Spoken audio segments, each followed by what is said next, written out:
तो मित्रों, आज हम जानेंगे माँ कात्यायनी की कथा। प्राचीन काल में एक महान तपस्वी ऋषि हुए कात्यायन ऋषि। वे अत्यंत तेजस्वी और शिव शक्ति के अनन्य उपासक थे।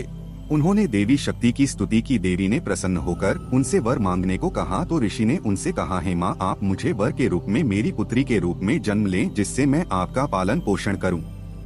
माँ ने उन्हें ये वरदान दिया। माँ ने उनकी प्रार्थना स्वीकार की और समय आने पर जब देवताओं ने महिषासुर के अत्याचार से मुक्ति के लिए पुकार की, तब वे ऋषि कात्यायन के घर जन्मी। इसी कारण वे कहलाईं कात्यायनी।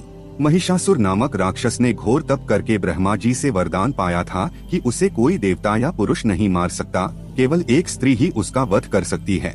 यह वरदान पाकर महिषासुर अहंकारी और अत्याचारी हो गया। उसने देवताओं को युद्ध में हरा दिया और स्वर्गलोक पर कब्जा कर लिया। इंद्र, अग्नि, वरुण, वायु सभी देवता पराजित होकर भटकने लगे। चारों ओर अंधकार और भय फैल गया। देवताओं ने मिलकर ब्रह्मा, विष्णु और महेश के पास जाकर सहायता मांगी। जब देवताओं ने अपनी व्यथा सुनाई, तब ब्रह्मा, विष्णु और महेश तीनों ने अपने तेज का अंश एकत्रित किया।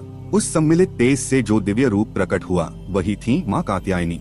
उनका रूप अलौकिक था। स्वर्ण समान शरीर, 4 भुजाएं, एक हाथ में तलवार, दूसरे में कमल, शेष 2 हाथों से आशीर्वाद और वरदान देती हुई। सिंह पर सवार, मुख पर तेज और करुणा का अद्भुत संगम। माँ कात्यायनी रणभूमि में पहुँची। देवताओं ने उत्साह से उनके स्वागत में नगाड़े बजाए और उन्हें विजय की कामना दी। महिषासुर ने माँ को देखा और घमंड से हंसते हुए बोला, तुम एक स्त्री हो, मेरा क्या बिगाड़ सकती हो?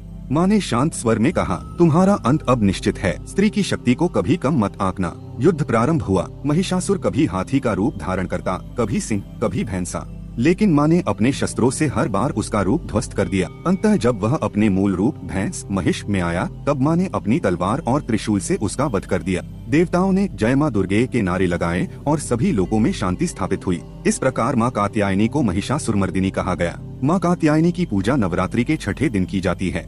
वे साहस, शक्ति और विजय की देवी हैं। ब्रजभूमि की गोपियाँ भी माँ कात्यायनी की पूजा करती थीं, ताकि उन्हें भगवान श्री कृष्ण पति स्वरूप प्राप्त हो। उनकी आराधना आज्ञा चक्र, भ्रिकुटी के बीच स्थित चक्र से जुड़ी है, जिससे साधक को दिव्य ज्ञान और आत्मशक्ति मिलती है। कन्याओं के विवाह में बाधा दूर करने के लिए विशेष रूप से माँ कात्यायनी की पूजा की जाती है। माँ कात्यायनी हमें यह शिक्षा देती है कि अन्याय और अहंकार का अंत होना ही सत्य की विजय है। स्त्री शक्ति को कभी कम मत आंकिए, क्योंकि वही सृष्टि की जननी और संहारिणी दोनों है।